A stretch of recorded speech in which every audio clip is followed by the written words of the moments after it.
Sound a little too familiar? Now what if I told you there's a simple reset trick mechanics never rush to explain because it fixes most electronic issues on F-150s and Super Duties without spending a single penny? Before you hand over another $1,500 at the service counter, give me 15 minutes. What you're about to learn has saved Ford owners millions in completely unnecessary repairs. Let me tell you what happened to my neighbor Mike just last month. His 2018 F-250 Super Duty started throwing random warning lights like it was celebrating the 4th of July, transmission fault, engine management light, you name it. The dash looked like a Christmas tree. He takes it to the dealer and they quote him $2,200 for diagnostics and module reprogramming. I showed him this exact reset procedure, and within 20 minutes, every single light was gone. Truck's been hauling trailers perfectly ever since. That's $2,200 Mike kept in his pocket, and a dealer lost what would have been an easy payday for basically pressing a few buttons. Here's the part about modern Fords nobody bothers to explain at the dealership. These trucks aren't just trucks anymore, they're computers on wheels. Your F-150 literally has more processing power than the spacecraft that landed on the moon. We're talking 80-plus electronic control modules all talking to each other nonstop, managing everything, from engine timing to traction control to your trailer brake controller. And just like your phone or laptop, sometimes they get confused. They store old error codes, they remember problems that they already fixed themselves, they create ghost issues that feel very real and cost very real money to chase. What most owners don't know is this: Ford engineers actually built reset procedures right into these trucks to clear those electronic gremlins. But think about why your local shop isn't rushing to tell you. If a simple reset fixed 95% of the issues that bring Fords into the bay, how long would that business model last? That check engine light that's been haunting you, a lot of times it's just stored code from a one-time voltage dip while towing. That ABS warning, often a confused yaw sensor that just needs a clean restart.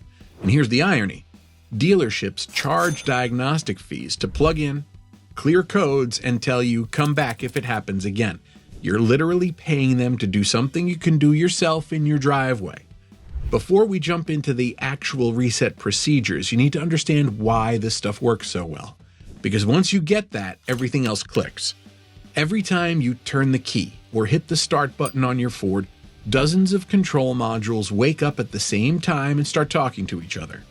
The PCM checks in with the transmission. The ABS talks to stability control. Sync starts chatting with just about everything. Under normal conditions, it's smooth and seamless. The problem starts after certain events like a dead battery, a jump start, a battery swap, or a heavy towing pull. In those moments, voltage dips or spikes just enough to throw things off. The modules don't all come back online cleanly. Some miss messages, others store faults that no longer apply.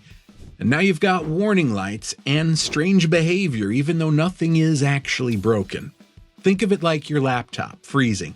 The screen locks up, problems act weird, but the hardware itself is fine. You don't replace the computer, you reboot it. Your Ford works the same way, except instead of one computer, you've got 80-plus small ones, all trying to stay in sync. Low voltage from trailer brake controllers that can pull hundreds of amps, swapping a battery without registering it to the BMS, or running a winch or inverter that causes alternator ripple. All of that can briefly brown out modules.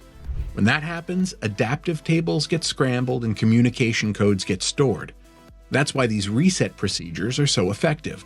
They don't fix broken parts, they clear bad data, force every module to reboot clean, and make the truck relearn from a stable baseline. Once everything starts fresh and talks properly again, most of those ghost issues disappear.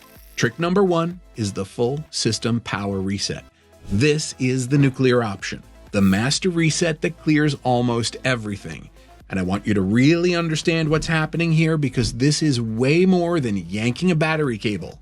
When you do this the right way, you're letting every single control module in the truck fully discharge and reboot back to their default communication settings.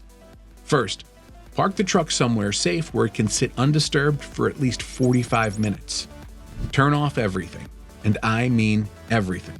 Headlights off, interior lights off, climate control off, trailer plugged in or unplugged, doesn't matter, just make sure nothing is drawing power. Pop the hood and find the battery. You're going to disconnect the negative terminal first, and this part matters for safety. It's usually marked with a minus sign and a black cable. Grab a 10mm wrench or socket, loosen the clamp, and pull the terminal off the battery post. Now this is where most people mess up. They disconnect the battery and hook it right back up. That does almost nothing. You need to leave it disconnected for at least 30 minutes, but 45 minutes is ideal, especially on Fords where the BCM can stay partially awake for a long time. While it's disconnected, do something that sounds strange but is absolutely critical. Press and hold the brake pedal for a full 60 seconds. This drains residual power from the system much faster. You'll actually feel the pedal stiffen as the brake booster loses vacuum. People skip this all the time and then wonder why the reset didn't work. The brake pedal trick is the secret sauce. While you're waiting, take a minute to look at your battery terminals. Corrosion causes more Ford electrical problems than most people realize. That green or white crust creates resistance. Ford computers hate resistance. Mix some baking soda and water and scrub the terminals with an old toothbrush until you remove the buildup. Once the 45 minutes are up, reconnect the negative terminal and make sure it's tight. Loose connection will create new problems faster than you can say Ford TSB. Now here's the step that separates a proper reset from a half-baked one. Don't start the truck yet. Turn the ignition to the on position without starting the engine. On push-button trucks, push the button twice without touching the brake. Leave it there for exactly 3 minutes. You'll see lights come on, some may flash, totally normal. The modules are waking up and talking to each other again. After 3 minutes, turn the ignition completely off and wait 10 seconds. Now, start the truck normally. Don't panic if it idles rough for the first minute or if a warning light pops up. The PCM is relearning, the TCM is recalibrating. Drive normally for about 30 miles, mix in some stop and go and different speeds, and let the truck relearn its rhythm. Trick number 2 is the steering wheel angle sensor reset. And this one's huge if you're dealing with stability control warnings, ABS lights, or that little steering wheel icon staring at you from the dash. A lot of people panic when they see those lights, but most don't realize how simple the cause can be. Here's what that sensor actually does. The steering angle sensor tells your truck exactly where the front wheels are pointed at all times. The truck uses that information for traction control, stability control, ABS logic, and even trailer sway control. If the computer thinks the wheels are pointed one way when they're actually straight, everything downstream gets confused. That confusion usually starts after something small, hitting a nasty pothole, towing a trailer that isn't perfectly aligned, disconnecting the battery. Even a hard curb hit can be enough. When that happens, the sensor loses its calibration, not because it's broken, but because it forgot where straight ahead is. Now here's the part that'll annoy you. The dealer will happily charge $200 to $500 to recalibrate this sensor. In reality, you can often do it yourself in under a minute. First, make sure you're parked on level ground. This matters more than people think because the sensor uses gravity as part of its reference. Uneven pavement can throw the whole process off. Once you're level, start the engine and let it idle. Next, turn the steering wheel all the way to the left until it stops naturally. Don't force it. Hold it there for 5 seconds. Then, turn the wheel all the way to the right until it stops and hold it there for another 5 seconds. After that, bring the wheel back to dead center and make sure the front wheels are pointing straight ahead. Now, turn the engine off and wait 15 seconds. This pause gives the modules time to store the new reference position. Restart the truck and check the dash. On most 2005 and newer Fords, that's all it takes. If the sensor was just out of calibration, those warning lights disappear or clear after a short drive. No scan tool, no dealership visit, just your truck finally realizing where straight actually is again. Trick number 3 is the throttle body adaptation reset. And this one fixes a ton of complaints people don't realize are connected. If your Ford is idling rough, hesitating when you hit the gas, or just feels inconsistent, almost like it has a split personality, this is actually why. Here's what's going on behind the scenes. The throttle body controls how much air goes into the engine, and on modern Fords it's fully electronic, there's no cable. The PCM constantly learns and adjusts throttle behavior based on how you drive. Idle habits, stop-and-go traffic, towing, short trips, all of it. Over time, carbon buildup and bad learned data throw that system off. Dealers love this issue because it's easy money. They throw you a $250 throttle body cleaning, then charge extra to do the adaptation reset. In reality, you can handle most of this yourself in the driveway. Start with the engine completely cold. This matters because the PCM learns idle differently when the engine is warm. Pop the hood and locate the throttle body. It's right after the air filter box. Remove the intake tube so you can see the throttle plate. Spray a proper throttle body cleaner on a rag or directly on the plate, then gently wipe away the carbon buildup. Don't force the plate open aggressively, be smooth and controlled. Once it's clean, reconnect the intake tube and make sure everything is sealed properly. Now comes the reset part. Get in the truck and turn the ignition on without starting the engine. On push-button trucks, press the button without touching the brake. Wait 10 seconds, turn the engine off, and wait another 10 seconds. You're going to repeat this on-off cycle 4 times total. What this does is clear the old throttle adaptations and get the PCM ready to relearn. After the 4th cycle, start the engine normally and do not touch the accelerator. Let it idle for at least 5 full minutes. The idle may hunt, rise, or dip a little. That's normal. That's the PCM relearning the correct throttle position and idle airflow from scratch. Once that's done, take it for a normal drive. Most people notice a smoother idle, better throttle response, and fewer hesitation issues almost immediately without handing the dealer a couple $100 for something you just did yourself. Trick number 4 is the window recalibration. If your windows don't roll all the way up, stop halfway, lose auto up, or your locks start acting strange, this one fixes way more than people expect. Here's what most owners don't realize. Your power windows aren't just motors, they're part of the body control system. The truck actually learns where fully up and fully down are. When the battery dies, gets disconnected, or voltage drops low, that memory gets wiped or scrambled. Now the truck doesn't know where the window limits are, so it does weird stuff. Reverses for no reason, refuses to auto up, or stops short like something's blocking it. Dealers love this one because they'll blame regulators, switches, or modules. In reality, most of the time, the window just needs to be taught its limits again. Start with the driver's window. Turn the ignition on, roll the window all the way down like normal. Once it's fully down, pull the switch up and hold it. The window will go all the way back up.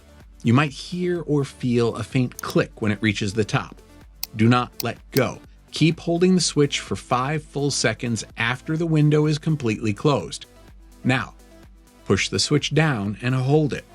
Let the window go all the way down again. Once it's fully open, keep holding for another 5 seconds. That's the recalibration cycle. You've just taught the truck where the top and bottom positions are. From there, repeat the same exact process on the passenger window and then any rear windows if your truck has them. Each window has its own memory, so skipping one can leave you with half-fixed behavior. Once you're done, test the auto up and auto down functions. In most cases, they'll work perfectly again right away. Smooth movement, no random reversals, no hesitation. This is one of those fixes that feels too simple to be real, but it works because you're not fixing broken parts, you're restoring lost data. And that's the theme with a lot of modern Ford electrical issues. Sometimes the truck isn't broken, it's just confused, and once you show it the correct limits again, everything snaps back to normal. Trick number 5 is the sync infotainment reset. And if your screen freezes, Bluetooth refuses to connect, the backup camera glitches, or the system just acts slow and buggy, this one usually clears it right up. Let's start with the quick fix. Press and hold the power button on the sync system for 15 seconds. The screen will go black, then reboot and come back up with the Ford logo. That's a soft reset, and a lot of the time it's all you need for clearing minor glitches. If that doesn't do it, here's the nuclear option. Go into Settings, then General, then Reset, and select Factory Reset. The system may ask for a PIN. On most Fords, that's the last 4 digits of your VIN. This wipes and stores devices and settings and forces sync to reload clean, just like it left the factory. Once it restarts, reconnect your phone and set everything back up. Freezing screens, Bluetooth dropouts, and camera issues usually disappear immediately. Just like the rest of these tricks, you're not fixing broken hardware, you're just rebooting confused software. Now, I need to be really clear about something important. These resets are designed to fix electronic glitches, software hiccups, and communication issues between modules. If your truck actually has a mechanical failure, a dead sensor, or real physical damage, these tricks won't fix that. You still need a professional. But here's the thing I've learned after working on Fords. About 95% of the time, when someone says their truck is acting weird, one of these reset procedures solves it permanently. Before you go, do me a favor. Try these resets on your Ford. Even if your truck seems fine right now, think of it as preventative maintenance for the electronic system. The full power reset, in particular, is worth doing at least once a year to keep everything fresh. If these tricks save you money, share this video. The more Ford owners who know about this, the better. Your Ford is an amazing piece of American engineering, and it deserves an owner who understands how to keep its electronic brain healthy. Knowledge is power, and in this case, knowledge is money in your pocket. If this saved you a tow bill, drop your Ford Gremlin story in the comments. And don't forget to subscribe for weekly truck fixes. Next up, we're driving into 6.7-liter Power Stroke voltage killers. Trust me, your wallet will thank you.